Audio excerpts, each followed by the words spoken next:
Nakakatuwa, no? Ang laki rin ang naitulong ni Meta sa kapaligiran natin. Lalo na tuwing umaga, wala ka na halos makita ang mga chismosa na nakatumpok dyan sa labas ng bahay niyo.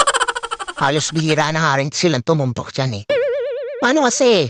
Mas gugustuhin pa nila na mag-isip ng content para sa reels nila maghapon. Oo, ayaw na nila makipagchismisan o makitumpok dyan sa labas ng bahay niyo. Actually, yung atensyon nila imbis na makipagchismisan, napunta na lang talaga sa pagre-reels. At ito pa ha, imagine niyo. Kung dati, bumibili lang ng mga lutong ulam yung mga yan, na yun, sila na mismo ang nagluluto ng mga ulam. At, kahit pritong itlog, inire-reels pa. Ganon kahusay si Meta. At ito ang pinakamalupit. Kung yung dati yung asawa mo tinatalakan ka sa tuwing uuwi ka, ngayon, hindi mo na makausap.